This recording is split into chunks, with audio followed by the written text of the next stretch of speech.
हरे कृष्णा कृष्णा कृष्णा हरे हरे, हरे राम राम राम हरे हरे। चले एलाम आबार आपनादेर साथे रविवासरीय टक शो काटाते। अनेक दिन बंद छिलो, आसले आमी भ्रमण करछि, तो सेई जन्य समय सुयोग हये ओठे ना। तबे आपनादेर भुलतेও पाচ্ছি না, আর আপনারাও অপেক্ষা করে বসে থাকেন সেই রবিবারের টক শোর জন্য, আপনাদের পছন্দের এবং আপনাদের আনন্দের অনুষ্ঠান টক শো।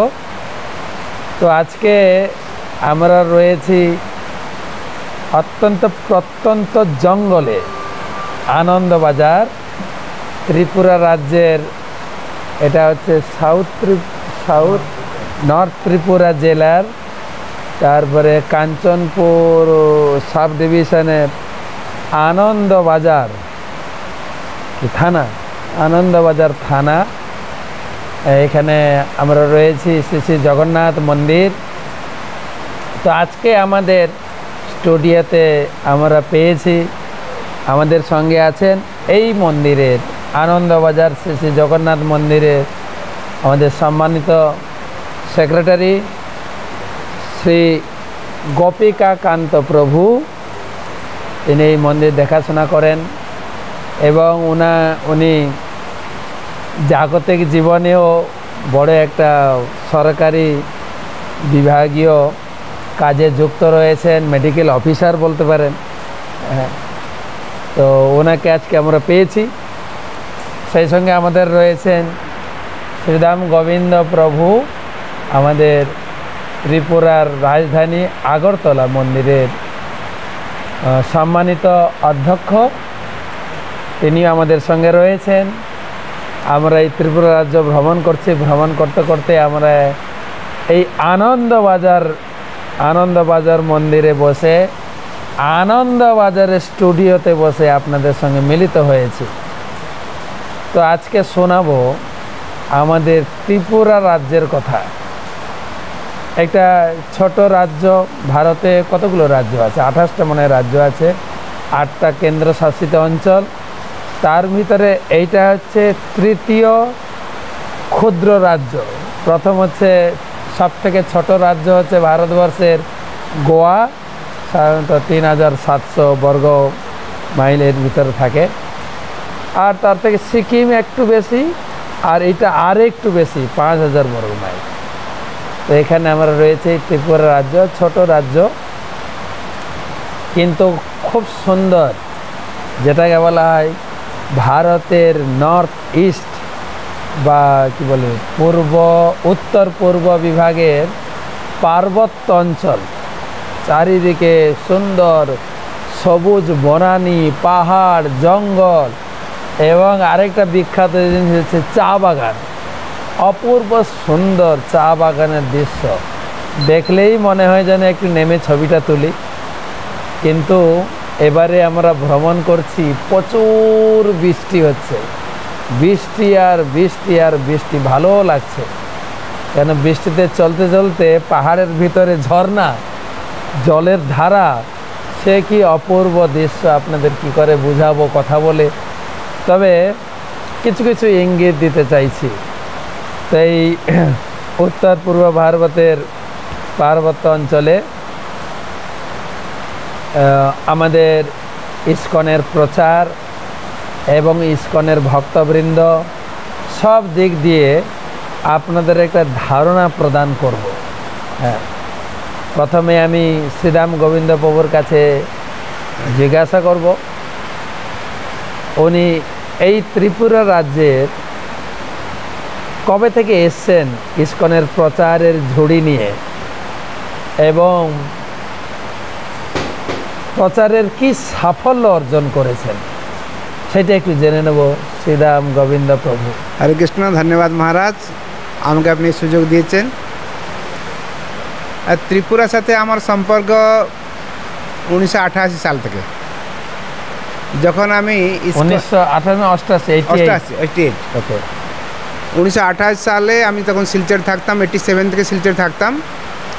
তো তখন ত্রিপুরা আমি বুক ডিস্ট্রিবিউশন করতে আসতাম, এই ধর্মনগরে আসতাম, শান্তির বাজার, আগরতলা। তখন থেকে ত্রিপুরাকে আমার খুব ভালো লাগতো। সরল জীবনযাপন, প্রাকৃতিক পরিবেশ। যদিও তখনকার সময়ে রাস্তাঘাট অত উন্নত ছিল না, কিন্তু মাঝে মাঝে বছরে 1-2 বার আমি শীতের দিনে আসতাম। আর 2014 সালে এপ্রিল মাস থেকে আমি সেবার দায়িত্ব নিয়ে আগরতলায় আসি। এখানে আমাদের প্রচার প্রসার দায়িত্ব নিয়ে যখন 2014 সালে আমি আসি, তখন আমি আনন্দবাজারেও আসি। আনন্দবাজারে যে মন্দিরে আমরা বসে আছি, যেখানে বসে আছি, ওটা অনেক আগে থেকে, আমি আসার অনেক আগে থেকে একটা ভক্ত কমিউনিটি তৈরি হয়েছে। যেরকম মায়াপুরে আমাদের ভক্ত কমিউনিটি আছে, বৃন্দাবনে ভক্ত কমিউনিটি আছে, সেরকম এখানে সারা ত্রিপুরা থেকে ভিন্ন ভিন্ন জায়গায় যারা ট্রাইবাল ভক্ত রয়েছেন তারা এখানে থাকেন। মানে এক জায়গায় থেকে তারা কী করে ভক্তি জীবনযাপন করেন আর তারা নিজের কাজ টাজ করেন, তার একটা প্রমাণ ওরা করেছে, মানে একটা এক্সাম্পলারি সিচুয়েশন করেছে। আর ত্রিপুরাতে আমি আগরতলা যখন আসি, আগরতলায় আমাদের ইস্কন মন্দির যদিও অনেক পুরনো ছিল, যখন ইস্কন লিস্ট দেখা যায় এই দিয়ে শুরু হয়, প্রথমে আগরতলায় শুরু হয়, কিন্তু সেরকম কিছু ছিল না। জায়গাটা খুব ছোট, যদিও শহরের প্রাণকেন্দ্রে মঠচৌমুনিতে আমাদের মন্দির, সেখানে খুব একটা বেড়া ঘর, ভাঙা ঘর ছিল, নিচে একদম ড্রেনে জল ঢুকে যেত, গাড্ডা ছিল, অতটা ডেভেলপ ছিল না আর কি। তখন আমরা এসে সেই জায়গাটাকে একটু ভদ্রস্থ করেছি। ভদ্রস্থ যদিও নয়, ইস্কন স্ট্যান্ডার্ড নয়, মোটামুটি একটু কিছু জায়গায় করেছি। এবং সেখান থেকে সুন্দর জগন্নাথ, বলদেব সুভদ্রা মহারানী রথ করি আমরা। 3টি রথ, সারা উত্তর পূর্ব ভারতে কোনো জায়গায় 3টা রথ হয় না। শুধু ইস্কন না, ইস্কন বাইরেও হয় না, সব জায়গায় একটাই রথ হয়। কিন্তু আমরা প্রথম বছর থেকে 3টা রথ চালু করলাম 2015 সাল থেকে। আর সেখানে এই মুহূর্তে সারা ত্রিপুরায় সবচেয়ে পপুলার রথ আমাদের রথ হয়েছে আগরতলার রথ। প্রচুর ভক্ত সেখানে। আমাদের মাননীয় মুখ্যমন্ত্রী প্রতি বছরই আসেন, অন্যান্য মন্ত্রীরা আসেন। 9 দিন অনুষ্ঠান হয় এবং প্রতিদিন অনুষ্ঠানে কেউ না কেউ ভালো ভালো ভিআইপি গেস্ট থাকেন। আর আমাদের প্রচার প্রসার খুব ভালো হচ্ছে। আগরতলায় প্রায় ধরুন 500 কাছাকাছি ভক্ত আছেন, দীক্ষা নিয়েছেন। আরও প্রায় কয়েক হাজার ভক্ত এখন অনুশীলন করছেন। আগরতলা ছাড়া ত্রিপুরাতে আমাদের টোটাল পুরা ত্রিপুরায় 8টা ডিস্ট্রিক্ট রয়েছে। 8টা ডিস্ট্রিক্টের মধ্যে প্রায় প্রতি ডিস্ট্রিক্টে আমাদের কিছু না কিছু রিপ্রেজেন্টেশন এখন হয়েছে। যেমন এই নর্থ ত্রিপুরা আমি এসেছি এখন। নর্থ ত্রিপুরায় ধর্মনগর পাশে পানিসাগর পাশে কাঞ্চনপুর, আনন্দবাজার, দশদা, অনেক জায়গায় আমাদের ভক্তরা রয়েছে। প্রায় প্রতি সপ্তাহে তারা একসাথে বসে কীর্তন করে, দামোদর মাসে প্রোগ্রাম করে, বাড়িতে বাড়িতে গিয়ে নগর কীর্তন করে এবং রথযাত্রা অন্যান্য অনুষ্ঠানও করে। পাশে আমাদের আছে ঊনকোটি ডিস্ট্রিক্টে কুমারঘাট, কৈলাসহর, তার সাথে পেচারথল, অনেক জায়গা আছে যেখানে আমাদের দেখা যায় এই ত্রিপুরা রাজ্য ছোট হলেও জনসংখ্যাও বেশি না। আমি শুনেছি 37 লাখ। মানে আপনার সারা ভারতে 140 কোটি সরি 140 কোটি। এখানে 40 কোটিও নেই, এখানে 40 লাখও নয়, এখানে মাত্র 37 লাখ আশেপাশে। তো এখানকার বেশিরভাগ লোক হিন্দু গরিষ্ঠ রাজ্য। আর আগে তো ছিল হিন্দু রাজা, ধীরে ধীরে অন্যান্য ধর্মেরও কিছুটা প্রাধান্য বেড়েছে, যে খ্রিস্টান, বৌদ্ধ, ইসলাম, কিন্তু বেশিরভাগ লোক হিন্দু। এবং যে ধর্মেরই মানুষ হোক না কেন খুব ধর্মপ্রাণ, সহযোগীপূর্ণ। শুনলেন আপনারা যে কোনো অনুষ্ঠানে, বিশেষ করে রথযাত্রা তো পুরো একদম আমাদের মন্ত্রী পরিষদ কেউ না কেউ আসবেন, আমাদেরকে এই কাজের জন্য সাধুবাদ জানাবেন। এবারে আমি রথযাত্রা উদ্বোধনে ছিলামও, পুরো মঞ্চ ভর্তি মিনিস্টার, বিধায়ক, তারা এসেছিলেন। অভিভূত, অতীব সুন্দর, ক্লাইমেটও খুব সুন্দর, নাতিশীতোষ্ণ বলা যায়, বেশি গরম না ঠান্ডাও নয়। যেন এখন পুরো পুরো যেন ওয়েদারটা সরকারি এসি, ফ্যান চালাতে হবে না, খুব সুন্দর বাতাবরণ। এবং আমি যাব প্রভুর কাছে, এখানে আমাদের অনেক জনজাতি ভক্ত, ট্রাইবেল ভক্ত, আর এই যেই জায়গায় বসে আছি যে ট্রাইবেল এরিয়ার মধ্যে, তো প্রভুর কাছে জিজ্ঞাসা করব ট্রাইবেলদের ভিতরে আমাদের ইসকনের প্রচার কেমনভাবে বাড়ছে। তো প্রভু তিনি আমাদের দিক দর্শন দেবেন, ট্রাইবাল ভক্তদের মনোভাব, তারা কীভাবে এই হরে কৃষ্ণ মহামন্ত্র জপ করছে, কিভাবে এই প্রভুপাদের শিক্ষা, চৈতন্য মহাপ্রভুর শিক্ষাকে তারা কত সুন্দরভাবে, সরলভাবে গ্রহণ করছে। গোপীকান্ত প্রভু, আমাদের ট্রাইবেল ভক্তদের মধ্যে ইসকনের প্রচার কিভাবে বৃদ্ধি পাচ্ছে? হরে কৃষ্ণ মহারাজ। তো আমি আমাদের এখানে ত্রিপুরা রাজ্যে আগে ইসকন ধর্ম এত প্রচার, ইসকন ভক্তদের খুব সংখ্যা কম। আমরা প্রথমে আমাদের দীক্ষা হয়েছে 2004-এ, 2004 হরিনাম দীক্ষা হয়েছে আমাদের গুরু মহারাজ ভক্তিস্বরূপ দামোদর স্বামী মহারাজ। উনি তখনই আমাদের এই আনন্দবাজারে প্রথম পদার্পণ করেছেন।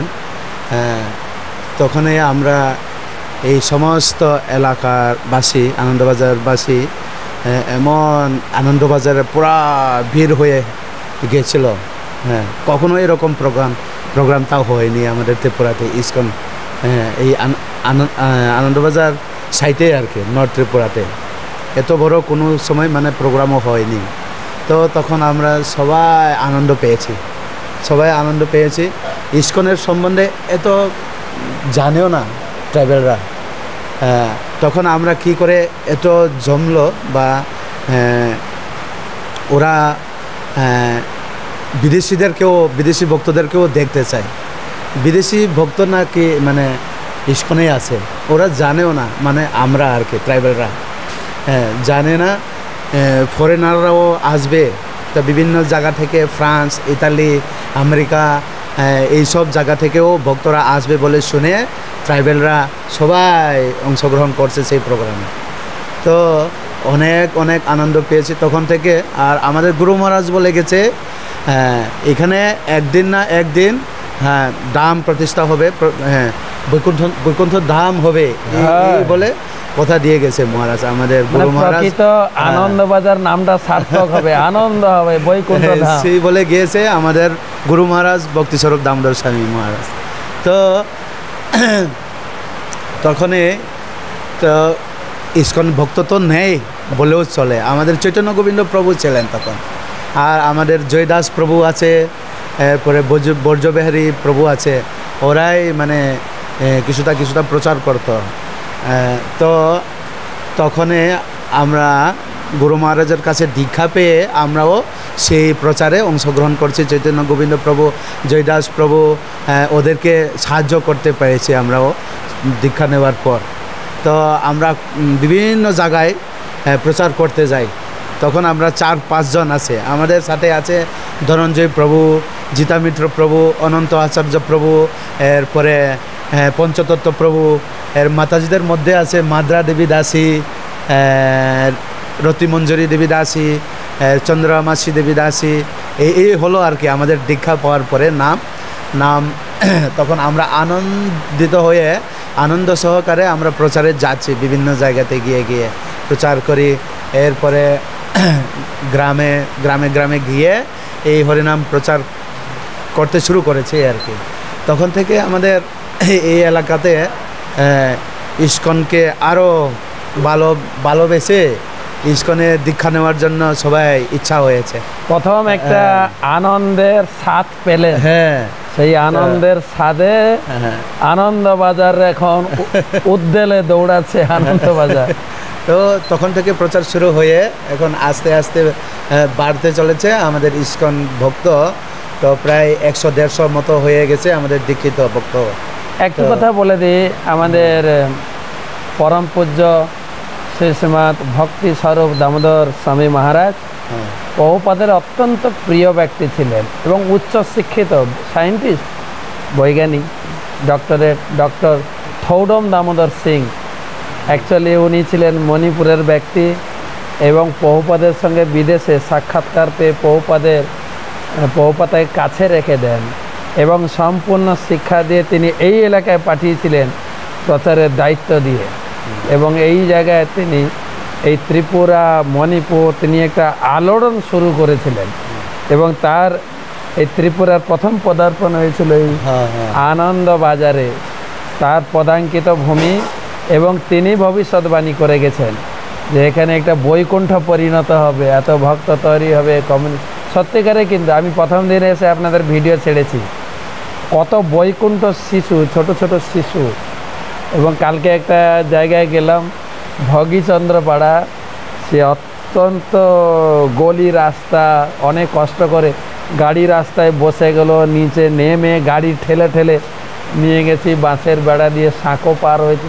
মানে বোঝাতে চাইছি এত প্রত্যন্ত অঞ্চল, তা সত্ত্বেও ভক্তির যে একটা ধারা, এত সুন্দর হরিনাম করছেন, তাদের যে সরলতা, এটা অভিভূত হওয়া যায়। আমি আসবো আপনার কাছে আবার। তো আসলে হবেই না কেন আসলে এই ত্রিপুরার কি বলা যায়, 3 দিকে বাংলাদেশ, চারদিকে একটু লেগে আছে ভারতের সঙ্গে, 3 দিকে বাংলাদেশ। তারপরে বাংলাদেশের একটু ভালো জায়গা যে সিলেট, আর এখানকার বেশিরভাগ ভাষার সিলেটি ভাষাই চলে। তবে এখানকার অথেন্টিক ভাষা আছে ত্রিপুরার ত্রিপুরী ভাষা, তাই বেশিরভাগ লোক বাংলা বলে। কিন্তু আমাদের ভাষার নাম আছে ককবরক। আর এমনি বাংলা, ইংরেজি ককবরক ভাষাও রয়েছে। প্রভুর কাছ থেকে একটু ককবরক ভাষা শুনবো, ওনাদের অরিজিনাল ভাষা আমি ফিরবো আপনার কাছে। তো এগুলো কিন্তু বাংলা ভাষাটা সিলেটের সঙ্গে মিশ্রিত, কেন সিলেট একদম 3 দিকে ঘিরে আছে সিলেট। সিলেটে বা শ্রীহট্ট জেলায় শ্রী চৈতন্য মহাপ্রভু এসেছিলেন এবং চৈতন্য মহাপুর একটা প্রভাব এই রাজ্যের প্রতি রয়েছে। শুধু তাই না, শ্রী চৈতন্য মহাপ্রভু এসে যে তার ঠাকুমা শোভা দেবীকে দর্শন দিয়েছিলেন, সেই মূর্তি এখন ত্রিপুরা শিলচরের বর্ডারে রয়েছে, আমি দর্শন করেছি, যেটা সিলেটে ছিল। তো চৈতন্য মহাপুর একটা বিশেষ কৃপা রয়েছে। বাকি দুটো স্টেট, দুটো রাজ্য, একটা হচ্ছে আসাম আর হচ্ছে মণিপুর, ত্রিপুরা দুদিকে। এই আসাম মণিপুর কিসের জন্য বিখ্যাত? মহাভারত পড়বেন। আসাম হচ্ছে ভগবান কৃষ্ণের শ্বশুরবাড়ি। ভগবান কৃষ্ণ যে দ্বারকাতে বিয়ে করেছিলেন মাত্র 16,108 জনকে তিনি বিয়ে করেছিলেন এক এক করে। কিন্তু গুয়াহাটিতে এসে চাক পেয়েছেন, চাক 16,100। ভৌমাসুর রাজা তিনি বিভিন্ন জায়গায় রাজাদের পরাস্ত করে রাজকুমারীদের বন্দি করে রেখেছিল বিয়ে করবে। ভগবান সে ভৌমাসুরকে বধ করে সেই রাজকন্যাদের উদ্ধার করেছিলেন। তবে রাজকন্যারা বললেন যে আমরা সব পতিতা, অন্য রাজা আমাদের হস্ত ধরে নিয়েছেন, আমাদের জগতে সম্মান নেই, কে বিয়ে করবেন, আপনি আমাদেরকে পানি গ্রহণ করুন। ভগবান একসঙ্গে এখানে 16,100 রাজকন্যার পানি গ্রহণ করেছিলেন। সঙ্গে ছিলেন সত্যভামাও এসেছিলেন। সে অনেক বড় কাহিনী মহাভারতে। তাহলে গুয়াহাটি হচ্ছে আমাদের গৌহাটি, আগে নাম ছিল প্রাগজ্যোতিষপুর। মানে সূর্য প্রথমে যখন ওঠেন না, তার জ্যোতি প্রথম পড়বে ওইখানে, প্রাক শুরুতে ওইখানে জ্যোতি পড়বে।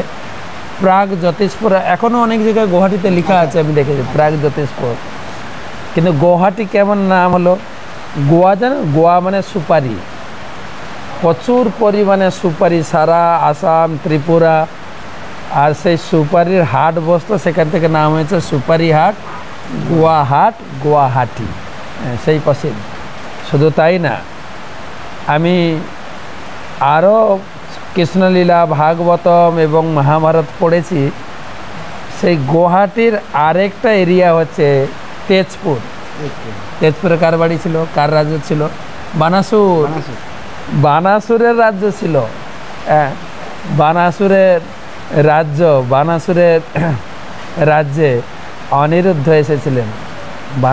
বানাসুরের রাজধানী এসে বানাসুরের রাজকন্যা কি নাম যেন, নামটা এলে বলবো। হ্যাঁ, উষার সঙ্গে সে অনেক বড় কাহিনী, যদি আজকে সময় হয় বলবো, কিন্তু আমি আজকে ফোকাস করব ত্রিপুরা। হ্যাঁ, ত্রিপুরার বলছিলেন আর কোন কোন জেলাতে আপনাদের প্রচার? আমার ত্রিপুরাতে দক্ষিণ ত্রিপুরা আছে। দক্ষিণ ত্রিপুরাতে আমাদের বাইকোড়া মন্দির রয়েছে। আর তার সাথে আমাদের ত্রিপুরাতে অনেকগুলো স্কুল আমরা পরিচালনা করি, যেগুলো ট্রাইবাল এরিয়াতে আছে, নন ট্রাইবাল এরিয়াতে আছে। সরকার থেকে অনেক কয়টা স্কুল আমার দক্ষিণ ত্রিপুরাতে, সাবরুম, বেলোনিয়া, রাঙ্গাটিলা, বিভিন্ন জায়গায় আমরা পরিচালনা করি। এই স্কুলগুলোতে আমরা জাগতিক শিক্ষা প্রদান করি, তার সাথে সাথে আমাদের আধ্যাত্মিক শিক্ষার কিছুটা অংশ আমরা শেখাই ওদেরকে, বাচ্চাদেরকে, যেন তারা একটা ভালো মানুষ হয়ে গড়ে উঠতে পারে। ভালো একাডেমিক্যালি ভালো হইতে হবে, ঠিক আছে, কিন্তু তার সাথে সাথে কিছু নৈতিক শিক্ষা আমরা প্রদান করি। তাই আমাদের স্কুলগুলো খুব ভালো চলছে সেখানে। তার সাথে আমাদের আছে গোমতী জেলা। গোমতী জেলায় আমাদের সেন্টার হচ্ছে পালাতানা রয়েছে। পালাতানার সাথে আমাদের অমরপুর রয়েছে, ভুলে গেছিলাম অমরপুর। সেখানে আর নতুন সেন্টার এখন হচ্ছে যে করবুকে। করবু যদিও জনজাতি অধ্যুষিত এলাকা, সেখানেও আমার অনেক ভক্ত রয়েছে। তার সাথে আরেকটা ডিস্ট্রিক্ট আছে সেপাইজোলা। সেপাইজোলা ডিস্ট্রিক্টের মধ্যে আমাদের সেন্টার রয়েছে বিশালগড়ে। বিশালগড়ের ভক্তরা সেখানে খুব সুন্দর প্রচার করছে এবং সাপ্তাহিক প্রোগ্রাম করছে। আর বিশালগড়ে আমি এসেছিলাম, অনেকবার এসেছি, এবং অনেক বিদেশি ভক্ত নিয়ে আমরা হল প্রোগ্রামও করেছি। উদয়পুরে করেছিলাম। উদয়পুরটা আপনার গোমতী জেলা।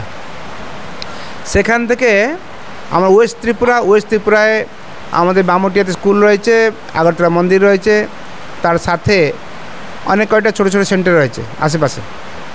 এবং আগরতলা হচ্ছে আমাদের ত্রিপুরার ক্যাপিটাল সিটি, রাজধানী।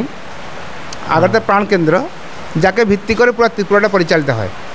মানে ছোটো ছোটো রাজ্য তো, মোটামুটি রাজধানী মানেই শেষ কথা, এরকম ব্যাপারটা। কারণ সবাই খুব প্রক্সিমিটি ভিতরে থাকে আর কি। আর ডিস্ট্রিক্ট হচ্ছে খোয়াই ডিস্ট্রিক্টে আমাদের খোয়াইতে একটা সেন্টার রয়েছে। খোয়াইতে আমাদের খুব ভালো প্রচার হয়। আর সেখানে ভিন্ন ভিন্ন জায়গায়, যেরকম আলাদা আলাদা জায়গায় খুব অনেকগুলো গ্রামেগঞ্জেও অনেক ভক্ত রয়েছেন। সবচেয়ে বড় ডিস্ট্রিক্ট হচ্ছে ধলাই। ধলাই ডিস্ট্রিক্ট হচ্ছে ত্রিপুরার সবচেয়ে বড় জেলা এবং ত্রিপুরা প্রাণ মানে মধ্য জায়গায়, পুরো ম্যাপের মধ্যে মাঝখানে আছে। এই ধলাই ডিস্ট্রিক্ট এক সময়ে আমি দেখছিলাম সারা ভারতের শিক্ষা জগতে সবচেয়ে নাকি পিছিয়ে পড়া ডিস্ট্রিক্ট বলে। এবং সেখানে আমার কি স্কুল করেছি। ধলাইতে একটা ব্রুহাপাড়া আছে, যেখানে ব্রু কমিউনিটি, যারা সব মিজোরাম থেকে অনেক সময় প্রতারিত হয়েছে, তারা চলে এসেছে ত্রিপুরাতে, তার জন্য বস্তি বানানো হয়েছে, সরকার বানিয়েছেন। সেখানে আমরা স্কুল করেছি। প্রায় 250 বাচ্চা সেখানে পড়াশোনা করে এবং তাদের পুরো ফ্রি, মানে মিড ডে মিল থেকে শুরু করে, ড্রেস থেকে শুরু করে, জুতা মোজা থেকে শুরু করে, আমাদের ইসকন ট্রাইবাল কেয়ার ইনিশিয়েটিভ থেকে আমার দায়িত্ব নিয়ে তাদের ফ্রি পড়াই। তার সাথে শামনু আর গন্ডাছড়া এখন গন্ডা তোয়া হয়েছে। সেখানেও আমার দুটো সেন্টার রয়েছে, যেখানে আমার জনজাতি ভক্তরা সেই সেন্টারগুলো পরিচালনা করে। যদিও খুব ইন্টেরিয়ার, অনেক দূর যেতে হয়, খুব মানে রাস্তাঘাটে ভালো থাকে না, তারপরেও আমাদের সব জায়গায় ভক্তরা খুব উৎসাহ সহকারে প্রচার করছে। আর যতগুলো জায়গা আমরা বললাম প্রায় প্রতিটি জায়গায় রথযাত্রা হয়। আপনার নর্থ বলুন, সাউথ বলুন, সব জায়গায় এখানে জগন্নাথ খুব ফেমাস। আমি যখন প্রথমে এসেছিলাম 2014 সালে, আমি দেখলাম গ্রামে গঞ্জে লোকে এমনি রথযাত্রা করে। আর ইস্কনে আমার করার পরে তাকে আরও একটু আনুষ্ঠানিকভাবে আরও সুন্দরভাবে তাকে আমরা এক পুরী জগন্নাথ মন্দিরে যেরকম রথযাত্রা হয় বা যেরকম উৎসব অনুষ্ঠান হয় সেই স্টাইলেই আমি এখন সারা ত্রিপুরাতে ভিন্ন ভিন্ন জায়গায় রথযাত্রা করছি। আমি আসবো আপনার কাছে যে জগন্নাথকে কেন ভালোবাসেন। আসলে জগন্নাথ ওনাদের আদি দেবতা, তারা জঙ্গল থাকেন জগন্নাথ। আমি এই বিষয়ে আসবো আপনার কাছে, জগন্নাথ এত পরিচিত। তো আমি গোপীকান্ত প্রভুর কাছে যাব যে আপনাদের এই যে কক বোরক ভাষা, তাই না? আসলে আমি শুনেছিলাম প্রায় 5000 দশক আগে বা 5000 বছর আগে মঙ্গোলিয়ানরা এসেছিল এই ত্রিপুরা, মানে ত্রিপুরা বলতে নর্থ ইস্টে এসে তারা এখানকার জায়গা এসব দেখে ভালো লাগে, তাদের কিছু অংশ থেকেও যায়, পদ্মসূত বেশ বড় আকারে থেকে যায় পূর্বাঞ্চলে, এবং তাদের একটা বৃহৎ জনগোষ্ঠী। হ্যাঁ, তো বড় জনগোষ্ঠী থেকে এখনও কিছু বড় থেকে বড় হয়ে গেছে, এবং সেটা মানে আসামে পড়েছে না, বড়োল্যান্ড, এবং তাদের একটু ছোঁয়া রয়েছে এখানে। এই ত্রিপুরাতে একটা বিশাল সংখ্যায় জনজাতি লোক। আমি পড়ছিলাম যে 19টা ভিন্ন ভিন্ন জাতি আছে। প্রভু তো বললেন 8টা জেলা এবং প্রায় 8 দিনে 16টা বিভাগ, 12 বিভাগ আছে, এবং ভিন্ন ভিন্ন জাতির ভিন্ন ভিন্ন ভাষা, ভিন্ন ভিন্ন কালচার। তারপরে কালচারাল প্রোগ্রামও আমরা দেখেছি। গোপীকান্ত প্রভুর কাছে আপনাদের একটু ভাষা শোনাবেন, কি ভাষায় কথা বলেন, আপনার আগের কি নাম ছিল, একটা কালচার থাকে না, ট্রাইবাল কালচারের দু একটা কথা। আপনারা এই ইস্কনে আসার আগে কি করতেন, কিভাবে ধর্ম পালন করতেন, একটু ভাষা বলেন তো দেখি। আপনারা কেমন আছেন? আপনাদের সঙ্গে এসে আমার খুব ভালো লাগছে। হরে কৃষ্ণ। চিনি কাউবাই থেয়া থেনাই সানাই হিয়ে মহারাজ বাই হিয়ামি তো চিনি কাউবাই মা সানাই তা ওকে আইনি মুখে স্কাওকে দিখালায়ান স্কাওকে ফাল্গুনি রিয়াং তা ওপন অফিসিয়াল ফাল্গুনি রিয়াং ন সয়ে মা দङ आरो दिखाला पाइ परेखे चिनी गुरु महाराज बाय आना मुं रियाओ जे त्रेहा आचाइसना मनबाव पान्दाव गोपिका कान्त दास ये मुं रियामु तो जों स्कांव ब इस्कन धर्म लायाखनि स्कांव जों तमाजाखे तंहिके तो चिनी जेमन कोनो शास्त्रनि नियम फमानेया उनाय इनके चामो नंमफ शास्त्र नियम देउं यांनाय जेमन बाहाय नाम पत साव रावनफ जों थावयाओ एर माने ट्राइबेल रावनि चामंखे काहाम नफ जों सुमरि चाव जेमन मया रावना एमने तुंग संगे चा तहायके बाहाय फक्रै आबनो से जखन जों आबनो लाई बायचुये मनामरिये रावचाव तयो समये मनामरिये चाव अब देखिए चिनी चामं उये तो नाम पत अब देखिए उन्मारनो चों इस्कनो चों जखन दिखाला पाइहा आर फुके आबरनो चों बेराए माखुहा आफुके आबके चामुं नाम पतके ईश्वरनले याफाये चामाया हियामन कारण आबनो बावया ये ईश्वरनो याफाय परेओसे याफाय पाइ परेओसे चों माचामिता ओके आबमे आबो नाम पतरनो के मा बेराहा जन्मन त्रे बेरमाई পয়সা কবে কি শুটকি হ্যাঁ সবাই বুঝতে পারছেন আশা করি তাই তো বেরমাই রনা চং মই রিচায়াকে চিনি মুখুসে স্রায়াউনাই বেরমাইনো মইতো রিয়ে মা চাহাইকে আপুয়া আনন্দ খিয়ে মা দং চং যখন ইস্কন ফাইয়া কম্পুও বদে খিয়ে বেরমাই সারালে চং কোনো মইসে চং চামাইয়া তো বদে খিয়ে त्रे चाखुई मुखुई राव थावनाय अब देखिए तंगमंगफो अब देखिए न आके चिंग तंगमंग रावखे रि काइमफो आरे ইয়াসকোনি লাইসারাও কাইও ব্রিরফ দেখিয়ে তোমার মানে তো প্রভু মোটামুটি নাইথম সাং ইয়াখিয়ে ভাষা বুঝতে পারছে না, কিন্তু প্রভুর ভাব ভঙ্গি দেখে মনে হচ্ছে খুব আনন্দ, কৃষ্ণ ভক্তিতে এসে খুব আনন্দ। একটু বাংলা বাংলা বাংলা বাংলা তো ভাষা। এখন ইসকনে এসে আমাদের সেই আমাদের নীতি রীতিগুলা কিছু পরিবর্তন হয়ে গেছে, কারণ আমরা আগে মানে এই যে শুটকি খেতাম, শুটকি বলতে মাছ তাকে শুকনো মাছ। হ্যাঁ শুকনো মাছ এগুলা খুব পছন্দ করতেন। ওটা ছাড়া আমাদের কোনো তরকারি বা সবজি তৈরি হয় না। তো বাজার থেকে আমরা অপেক্ষা করে থাকতে হয়, ঘরে যদি ওটা না থাকে। তো সেই পরিবেশটা আমাদের ছিল, মানে যে এরপরে ভালো জিনিসটাকেও আবার পচিয়ে রেখে যখন গন্ধ বের হবে তখনই ব্যবহার করতে হয়।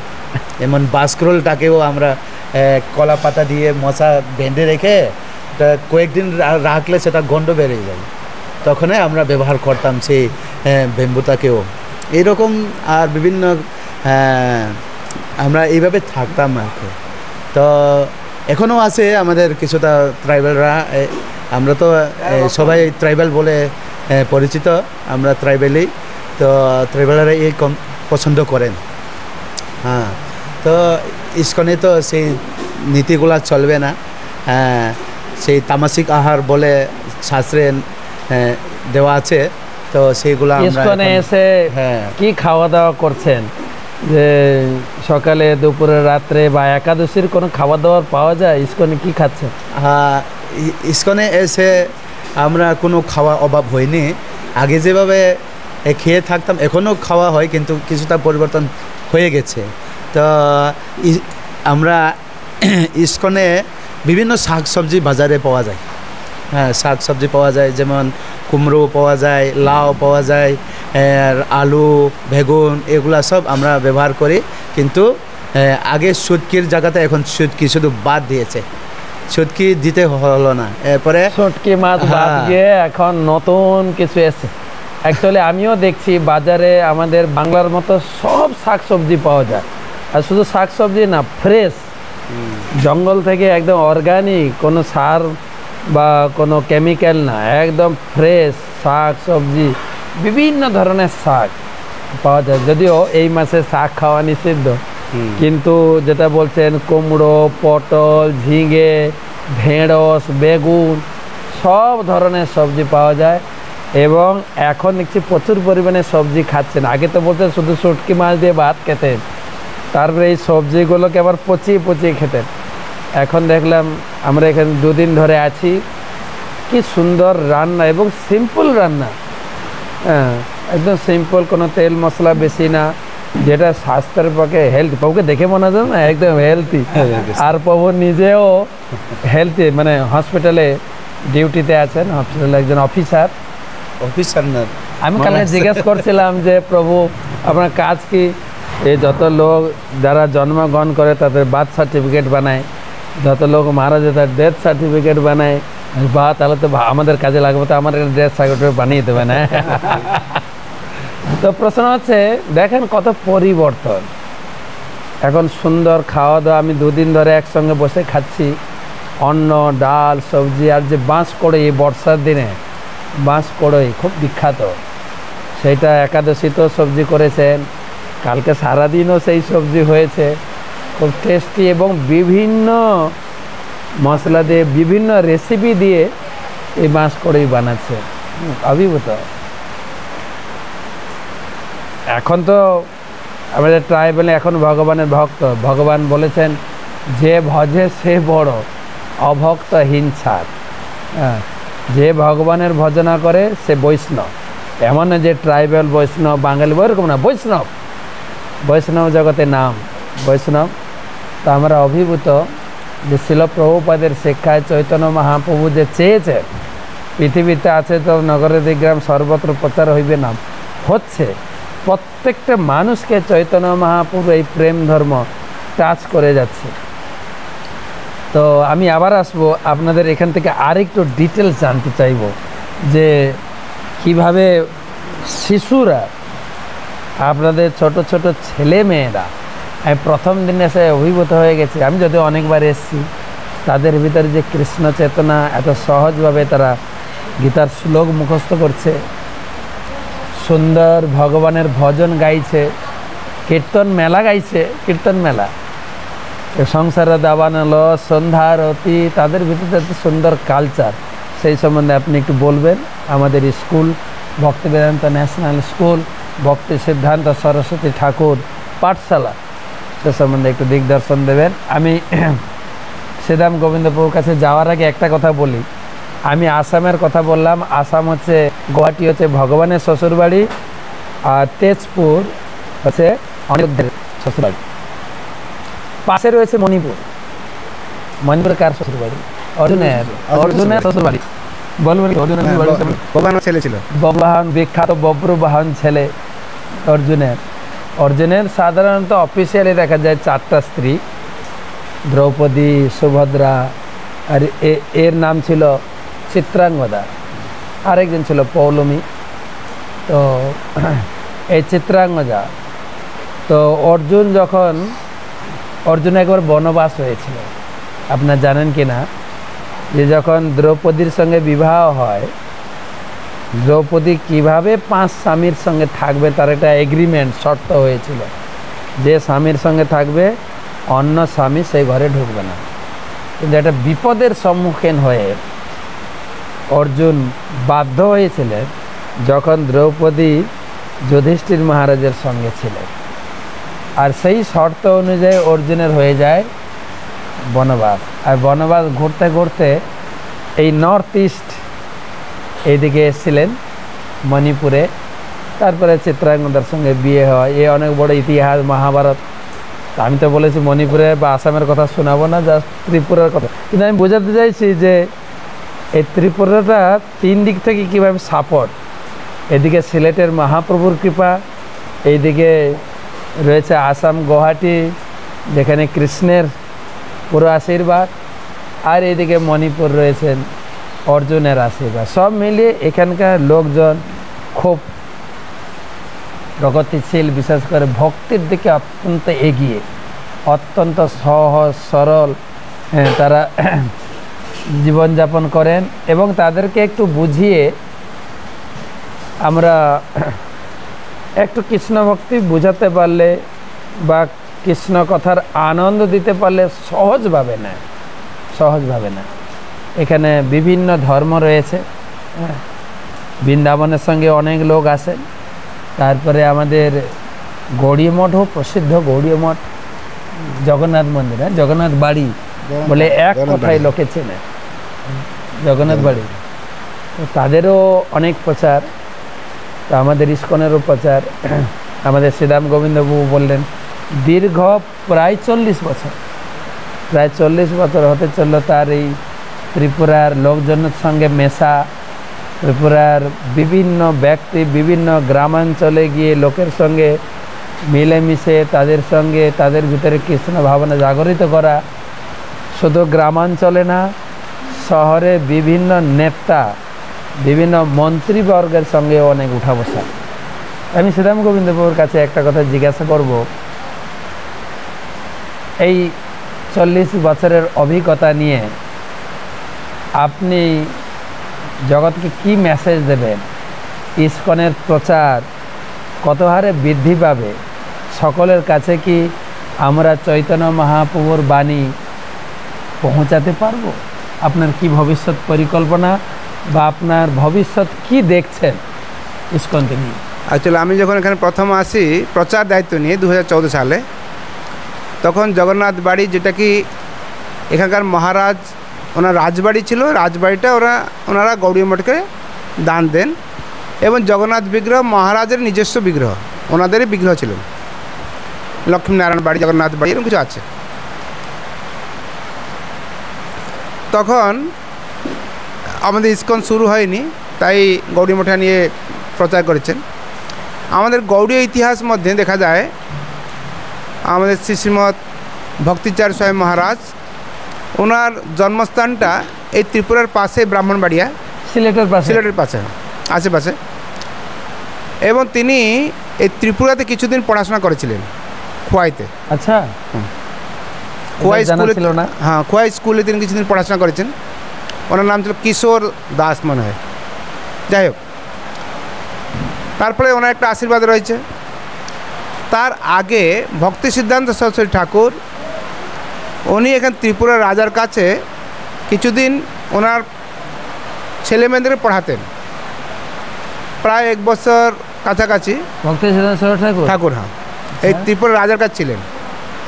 কারণ ত্রিপুরার যে রাজা ছিলেন, মূলত মহারাজ একটু আগে জিজ্ঞাসা করেছেন আমাকে, এই জগন্নাথ সংস্কৃতি আর ত্রিপুরা সংস্কৃতির মধ্যে কীভাবে মিলটা হলো, এই ব্যাপারটা বলতে গিয়ে আমরা জগন্নাথ পুরীতে দেখি জগন্নাথ দেব 12 মাসের মধ্যে 11 মাস খুব বড় বড় পণ্ডিতরা জগন্নাথের পুজো করেন।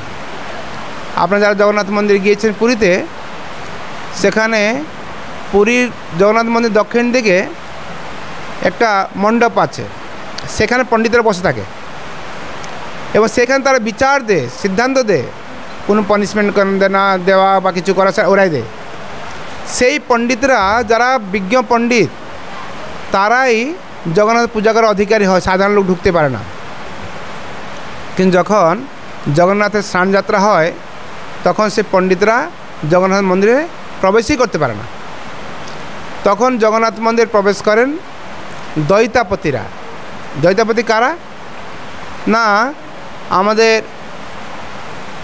এই জগন্নাথ দেব আগে যে নীলমাধব হয়েছিলেন, তখন শবররাজ বিশ্বাবসু, যিনি শবর মানে জনজাতি, ট্রাইবাল, উনি জগন্নাথের পূজা করতেন। ওনার মেয়ে ললিতার যারা সন্তান আছে বা তাদের বংশধর, তাদের বলে দৈতাপতি। দৈতাপতি মানে হচ্ছে, দ্বৈত মানে প্রিয়, জগন্নাথ সবচেয়ে প্রিয়। এই দৈতাপতিরা হ্যাঁ জনজাতি, ওরা সবাই জনজাতি, তারাই জগন্নাথের সবচেয়ে প্রিয়। কীভাবে প্রিয় আমরা দেখতে পাই, আমাদের যখন অসুস্থ হয়ে আমরা পড়ি, তখন আমার স্ত্রী, আমার ছেলে, আমার মেয়ে বা আমার বাবা আমাকে সেবা করে। কখন ফেসবুক বন্ধুরা এসে সেবা করে না, বা কখন বিরাট নেতা মন্ত্রীরা আসে আমাদের সেবা করে না। কিন্তু যখন সুস্থ হয়ে যায় সবাই সাথে মিলি, সবাই খুব ভালো বলে অনেক কিছু। কিন্তু অসুস্থ সময় যারা কাছের লোক, তারাই কাছে থাকে। তাই জগন্নাথ যখন এই স্নানের পর অসুস্থ লীলা বিলাস করেন, তখন এই দৈতাপতিরাই জগন্নাথের সেবা করেন। তারা কোনো মন্ত্র তো কিছুই জানে না, তারা কীভাবে ভোগ লাগাতে জানে না, তারা যাই জগন্নাথে খাওয়ায় তাই নিজে খায়। এবং আশ্চর্যের ব্যাপার, 15 দিন পরে যখন মন্দির খোলে, সেই যাই এটুটেটো খেয়ে থাকে, সেই ভিতরে কিছু বের করে না, আবার সেই 15 দিন পরে তার সতেজ থাকে। এটাই জগন্নাথের কৃপা। তাই জগন্নাথের প্রিয় সে ব্রাহ্মণরা কখনোই ছিল না, কখনো এখনও নয়। বরং আমরা দেখতে পাই যখন সবচেয়ে প্রিয় হচ্ছে এই জনজাতিরা, যারা হৃদয় দিয়ে জগন্নাথকে ভালোবেসেছে। তারা পড়াশোনা করেননি, মন্ত্র জানেনি, কিন্তু তারা জগন্নাথকে নিজের পরিবারের লোক হিসাবে গ্রহণ করেছে। আর সেই প্রভাবটা আমরা দেখতে পাই এই ত্রিপুরাতে পূর্ণরূপে বিদ্যমান। ত্রিপুরা যার রাজা ছিলেন, তিনি উদয়পুর জগন্নাথ বাড়ি, আমাদের মেলাঘর জগন্নাথ মন্দির, এইসব ঐতিহাসিক জগন্নাথ, মানে 500 বছর 700 বছর আগের জগন্নাথ মন্দির। এবং এই ত্রিপুরাতে যে রাজা থাকতেন, যদিও তিনি ট্রাইবাল, তিনি বাঙালিদেরকে নিয়ে বসায় রেখেছেন এখানে, বা বাঙালি আর ট্রাইবালদের মধ্যে একটা ভালো মিল বন্ধন রয়েছে এখানে। ট্রাইবাল রাজা হলেও তিনি জগন্নাথের অত বড় ভক্ত ছিলেন, কেন জগন্নাথের প্রিয় ছিলেন। তাই জগন্নাথ অনেক কয়টা মন্দির, বড় বড় মন্দির তিনি স্থাপনা করেছেন এবং সারা ত্রিপুরাতে জগন্নাথ সংস্কৃতিটাকে প্রতিষ্ঠা করেছিলেন। এখন আমাদের দায়িত্ব হচ্ছে এটাকে আরও কী করে প্রসার করতে পারি। স্পেশালি ত্রিপুরাতে যেখানে বেশিরভাগ লোক, অন্য জায়গায় আপনি দেখবেন মিজোরাম, নাগাল্যান্ড, র্যান্ডম কনভার্সন হয়েছে। অনেক লোক আমাদের ধর্মচ্যুত হয়েছেন, সেখানে ওদেরকে আর ফিরিয়ে আনা কষ্ট হয়ে যাচ্ছে। আমাদের আসামে প্রচুর লোক ধর্মচ্যুত হয়েছে, মুসলমান বলুন, খ্রিস্টান বলুন, তারা খুব প্রভাব বিস্তার করেছে। কিন্তু ত্রিপুরাতে এখনও একটা এক্স্যাক্টলি ভার্জিন ল্যান্ড আপনি বলতে পারেন না, কিন্তু মোটামুটি সেরকমই, খুব একটা বিরাট মুসলিম ইনফিল্ট্রেশন হয়নি বা খ্রিস্টান কনভার্সনও হয়নি। আমি তথ্য দেখছিলাম, মাত্র 8% লোক খ্রিস্টান হয়েছে ট্রাইবালদের মধ্যে। তার মানে এখনও ট্রাইবালদের মধ্যে 92% লোক হিন্দু জাতে রয়ে গেছে। আমি শুনেছি এক একটা গ্রামে খ্রিস্টানকে ঢুকতেই দেয় না। গ্রামে ঢুকতে দেয় না, যে গ্রামে একটা খ্রিস্টান দুটো খ্রিস্টান হয়ে গেছে, চার্চ বানিয়ে দিয়েছে, পরে সে খ্রিস্টান আবার হিন্দু হয়ে গেছে, ফিরে এসছে, আবার চার্চটা মন্দির করে দিচ্ছে। এইরকম ত্রিপুরা দেখা যায়। ত্রিপুরায় প্রচুর জনজাতি ভক্তরা আমাদের রয়েছে। আপনি সবচেয়ে আশ্চর্য হবেন, এই জনজাতি ভক্তরা ত্রিপুরাতে তারা বাঙালিদের কাছে প্রচার করে বড় বড় প্রোগ্রাম করতে যায়, এবং বাঙালি ভক্ত তাদের ভালোবাসে। কেন ভালোবাসে? কেননা তাদের সরলতা আর ভগবান তাদের নিষ্ঠা, ঐকান্তিকতা। তাই আমরা চাইছি ত্রিপুরাতে আগামী, এখন তো আমরা প্রায় প্রতিটি সাব ডিভিশনে এক একটা সেন্টার খুলতে চেষ্টা করছি। আমাদের 8টা ডিস্ট্রিক্টের মধ্যে প্রায় 20টাখানে সাব ডিভিশন রয়েছে।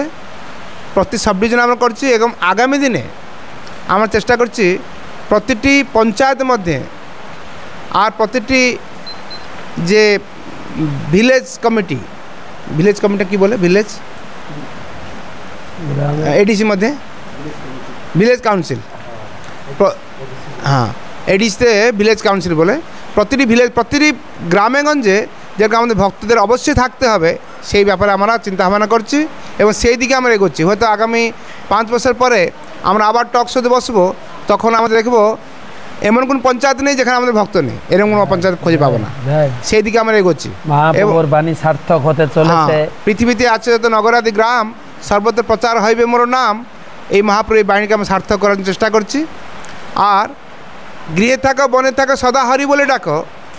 যারা এখানে জঙ্গলে থাকে, প্রত্যন্ত ভিতরে থাকে, মানে থাকে যেখানে যাতায়াত করতে পারে না, হয়তো একা একা থাকে, সেখানেও কী করে তারা ভগবত ভক্তি করছে, সেটা আপনাকে মহারাজ বলবেন। মহারাজ আমাদের ট্রাইবেল এরিয়াতে অনেকটা ঘুরেছেন, তিনি বলবেন কিভাবে একটা বাড়ি, তার মধ্যে আবার সুন্দর করে ভগবান ভোগ লাগাচ্ছে, সে আবার বাঁশের গ্লাস করে ভগবানের জল খাওয়াচ্ছে, আবার বাঁশের পাতিল দিয়ে ভগবান ভোগ লাগাচ্ছে। কি সুন্দর করেছে, সব কিছু অর্গানিক, অর্গানিক। কোনো স্টিলের থালা বাটি ঘটি কিছুই নেই, সব অর্গানিক। বাঁশের একটা বাঁশকে কেটে দিয়ে সঙ্গে সঙ্গে গ্লাস হয়ে গেল। কলার পাতা বা এমনি পাতাতে খাওয়া, এবং কাঠের আগুনে, সব কিছু একদম অর্গানিক। আর বাঁশের যে বাঁশ ভিতরে চাল ঢুকিয়ে দিয়ে সেটাকে আগুনে পোড়ে, এবং তার ভিতরে রাইসটা যেটা খুব সুস্বাদু হয়, এটা এখানে পাওয়া যায়। বিনুনি রাইস নাকি বলে, বিনুনি রাইস না, ওই রাইসটা একটা কোয়ালিটি রাইস আছে, খুব টেস্ট, খুব মিষ্টি, আঠা একটা হয়। এই চালটা এখানেই পাওয়া যায়, এই এলাকায় পাওয়া যায়। তাই জগন্নাথের যে প্রিয়, মানে এই চাল দিয়ে একটা সুইট রাইস বানায় জগন্নাথের জন্য, তাই জগন্নাথের প্রিয় জিনিস এখানে পাওয়া যায়। আর জগন্নাথের ভক্তদের খুব ভালোবাসেন। তাই ত্রিপুরাতে প্রতি গ্রামে গঞ্জে যেরকমভাবে আমরা রথযাত্রা বেশি করে করতে পারি, সেই চিন্তাভাবনা করছি, এবং আরও কী করে ভক্ত প্রচার করতে পারি সেই চিন্তাভাবনা করছি। জয় ধন্যবাদ শ্রীরাম গোবিন্দ প্রভু। আমাদের ভবিষ্যৎ ইস্কনের পরিকল্পনা প্রত্যেকটি মানুষকে শ্রী চৈতন্য মহাপ্রভু প্রেম ধর্মের সঙ্গে জুড়ে তাদের জীবনেও এই সুখ আনন্দ বয়ে আসুক, এটা আমাদের সামনের 5 বছরের পরিকল্পনা যোজনা দিলেন। আমি সময় খুব দৌড়াচ্ছে, অনেক কিছু শুনতে ইচ্ছা হচ্ছে, অনেক কথা। আমি আশা করি সকলে ভালো লাগছে। আমাদের গোপীকান্ত প্রভুর কাছ থেকে একটা জিনিস না জানলে নয়, যে আমি ট্রাইবাল কমিউনিটির ভিতরে দেখছি ছোট ছোট শিশুরা, তাদের ভিতরে যে এত সুন্দর কৃষ্ণ ভক্তি, তারা ধুতি পরে, এমনি একটু পাহাড় জঙ্গলে থাকে, তা দেখতে খুব সুন্দর। আবার ধুতি, ছোট ছোট মেয়েরা গোপী ড্রেস পরেছে, কালকে থেকে দেখছি এত সুন্দর। তাদের ভিতরে তারা পড়াশোনাও করছে। তাদের পড়াশোনার সাথে সাথে আপনারা কিভাবে কৃষ্ণ ভক্তি দিচ্ছেন, আমাদের ভক্তিবেদান্ত ন্যাশনাল স্কুলে কিভাবে পড়ানো হয়, তারপরে আমি শুনেছি পাঠশালাও আছে, সে সম্বন্ধে যদি একটু ধারণা দেন। কতজন বাচ্চা পড়াশোনা করে, আমাদের যারা মাস্টারমশাই আছেন তারাও আমাদের ইস্কনের ভক্তি করছে অনেকেই। তো প্রথমে 2014 সালে আমাদের পুরুষোত্তম সাই মহারাজ বড় সাফারি টিম নিয়ে আমাদের এই আনন্দবাজারে প্রোগ্রাম করেছিল, বড় প্রোগ্রাম। তখন ট্রাইবেলদেরকে দেখে পুরুষোত্তম সাই মহারাজ খুশি হয়েছে। উনাকে আমরা স্কুলও দাবি করেছে, মহারাজ ট্রাইবেলদের একটা স্কুল দরকার, স্কুল স্কুল নেই আমাদের এখানে। ইংলিশ মিডিয়াম স্কুল আছে, কিন্তু অন্য সম্প্রদায়ের বিভিন্ন ধর্মের স্কুল আছে, ইংলিশ মিডিয়াম স্কুল। তো আমাদের হিন্দুদের মধ্যে বা ইসকনের মধ্যে স্কুল ছিল না তখন। তো আমরা মহারাজকে চাইছি স্কুল একটা আমাদের দরকার, তা আমাদের ছাত্রদের যেহেতু স্কুলে পাঠাতে পারি। তো মহারাজে আমাদের কথাটা ও গ্রহণ করেছে, সেই অনুযায়ী উনি স্কুল তৈরি করে দিয়েছে আমাদের এই আনন্দবাজারে, ভক্তি বেদান্ত ন্যাশনাল স্কুল। সেই সময়ে আমাদের এই যে ট্রাইবাল কেয়ার ইনিশিয়েটিভ যে সংস্থা এগুলোও ছিল না তখন থেকে মানে মহারাজ প্রস্তাব নিয়েছে মানে এই সংস্থাটা তৈরি করতে। তো এই এখন তো ইন্ডিয়া ট্রাইবাল কেয়ার ট্রাস্ট এই স্কুল পরিচালনা করছে। আমাদের স্কুল ভক্তি বেদান্ত ন্যাশনাল স্কুল, এরপরে ভক্তি সিদ্ধান্ত হোস্টেলও আছে আমাদের এই আনন্দবাজারে। তো সেখানে হোস্টেলে ছাত্ররা প্রায় 80 জন ছাত্ররা আছে এখন বর্তমানে হোস্টেলে। তো স্কুলে প্রায় 200 জনের মতো ছাত্ররা আছে, পরে শুধু ট্রাইবেলই স্কুলে যান। আর ছাত্ররা হোস্টেলে থেকে ওদেরকে যারা দেখে মানে গার্জেন হিসাবে আছে ওই হোস্টেলে, ওরাই মানে ওদেরকে শেখাচ্ছে গীতার শ্লোক। পাঠশালা হোস্টেল মানে পাঠশালা ভক্তি সিদ্ধান্ত সরস্বতী হোস্টেল। ভক্তি সিদ্ধান্ত সরস্বতী হোস্টেল, এমনি সরস্বতী দেওয়া হয় না, ভক্তি সিদ্ধান্ত হোস্টেল। আচ্ছা, ভক্তি সিদ্ধান্ত হোস্টেল, ভক্তি সিদ্ধান্ত হোস্টেল। কেন একটু আগে শুনলেন ভক্তি সিদ্ধান্ত ভক্তি পুরুষোত্তম স্বামী মহারাজ দিয়েছে, সেই নামটা ভক্তি পুরুষোত্তম স্বামী মহারাজ দিয়েছে। এই হোস্টেলের নাম হবে ভক্তি সিদ্ধান্ত সরস্বতী। কেন এই যে সিদ্ধান্তবাবু বললেন ভক্তি সিদ্ধান্ত ঠাকুর রাজবাড়িতে রাজার ছেলে মেয়েদেরকে পড়াতে, সেই অনুযায়ী বা অনেক কিছু লিঙ্ক হয়ে যাচ্ছে। আরেক কথা, আমাদের এখানে রিয়াং বা ট্রাইবেল ছেলে মেয়েরা যে খোল বাজাতে হোক বা গান গাইতে হোক, যে কোনো মিউজিক শেখাতে হোক, কোনো মাস্টার নেই আমাদের এখানে। মাস্টার ছাড়াই ওরা নিজে নিজে চেষ্টা করে শিখে যাচ্ছে। শিখে যায়, খোল বাজাতেও শিখে যায়, গান গাইতেও শিখে যায়, আর বিভিন্ন মিউজিক। প্রভু নিজে কিন্তু একজন বড় গায়ক, খুব সুন্দর গান করেন।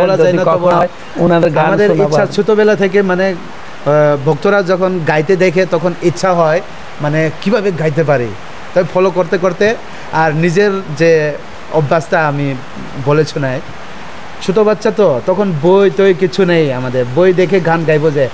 তখনকার আমাদের লোকনাথ গোস্বামী আসলো, লোকনাথ গোস্বামী নামে আমাদের ইসকন প্রচারক, উনি প্রচারে যায় আমাদের গ্রামে। আগে তো আমরা রায়মণিপাড়াতে থাকতাম, রায়মণিপাড়াতে ও গিয়ে গিয়ে আমাদের গানগুলো শেখাতো আর কি। তো আমরা তো বই নেই, কিছু দেখেও গাইতে পারে না, ও গাইলে ওর পরে আমরা ফলো করে শুরুতে যে একটা শব্দ সেটা পারবে, আর পিছনেরটা যে একটা শব্দ সেটা গাইতে পারবে। এই করে করে মাঝখানেরটা কিছু জানি না কি, এমন শুরু তালে তালে যায় আর কি। এইরকম শিখতো এইরকম করে। এখন এই বাচ্চারাও এরকমই, ওদেরকে কোনো গান শেখানোর জন্য মাস্টার নেই, তা ওরাই মানে কীর্তনে এসে এসে এসে এইভাবে শুনে শুনে শিখে যায়। তা ফুল করতালও এইরকমই শিখে যায়। আর অনেকে যারা ট্রেনিং করে যে পাস করে ওদের থেকেও অনেকে খোল বাজাতে এক্সপার্ট হয়ে যায়। আমাদের একজন কিরণ প্রভু আছে, কিরণ ছোটোবেলা থেকে আমাদের সাথে কীর্তনে যেত আর কি, প্রচারে গিয়ে গিয়ে ও খোল বাজাতো। ওর তখন 7-8 বছর, তখন থেকে শুরু আমাদের সাথে গিয়ে গিয়ে খোল বাজাতে। ও নিজে কি করে শিখলো, আমরাও অবাক, এখন ভালো খোল বাজাতে পারে। ভগবানের একটা বিশেষ দান। এইরকম করে করে তাই আমাদের শিক্ষা, সেই রকম শিক্ষা পাওয়ার জন্য আমাদের এখানে শিক্ষক নেই। তো ট্রাইবেল এলাকা তো এত দূর থেকে এসে আমাদেরকে শিক্ষা দেওয়ার মতো ভক্তরাও আসে না। তো আমরা এইরকম ভগবান হয়তো কাউকে পাঠাবেন। হ্যাঁ, এইরকম আমরা কীর্তন কোনো রকম চলে থাকি। তো আমাদের মন্দির আছে, রথের সময় আমাদের এখানে অনেক ভক্ত হয়। হ্যাঁ, রথের সময় আমরা জায়গাও দিতে পারি না এখানে, জায়গা ছোট, মন্দিরটাও ছোট। তো আমাদের ভবিষ্যতে প্ল্যান নিয়েছি এই মন্দিরটাও নিচে একটা বড় হল রেখে উপরে ভজন কীর্তনের জন্য জায়গা হবে। তা আগামী এই 2025-এর মধ্যে সেইটা, হ্যাঁ, সেই মন্দিরটা তৈরি হওয়ার জন্য আমাদের ভক্তি আনন্দ হরিদাস গোসাই মহারাজ উনি আমাদেরকে প্রতিশ্রুতি দিয়ে রেখেছে। তো ওনার যদি এখানে আশা হয় আমাদের এইটা, আমরাও আশা রাখি এই মন্দিরটা হ্যাঁ পূর্ণ হবে। তো সবাই আসবেন কিন্তু 2025 সালে এখানে বড় মন্দির উদ্বোধন হবে, বড় হবে, তখন ভক্তরাও হ্যাঁ আরো বেশি বেশি করে ভজন কীর্তনে যোগ দিতে পারবে, এরকম আমাদের আশা। অ্যাকচুয়ালি আমাদের পরম পূজ্য শ্রীশ্রীমৎ গুরু মহারাজ স্বরূপ দামোদর গোস্বামী মহারাজ তিনি ভবিষ্যৎবাণী করে গেছেন যে এই জায়গায় একটা বড় বৈকুণ্ঠ জগৎ পরিণত হবে। তারই সুযোগ্য শিষ্য শ্রীমৎ ভক্তি আনন্দ হরিদাস মহারাজ তিনি দায়িত্ব নিয়েছেন গুরু মহারাজের স্বপ্নটাকে পূরণ করার জন্য এখানে মন্দির হবেন। আর কোন কোন মহারাজ আছেন এই ত্রিপুরাতে প্রচারে? এই আমাদের মন্দিরে প্রথম আমাদের ভক্তিস্বরূপ দামোদর স্বামী মহারাজ আছে, এরপরে আমাদের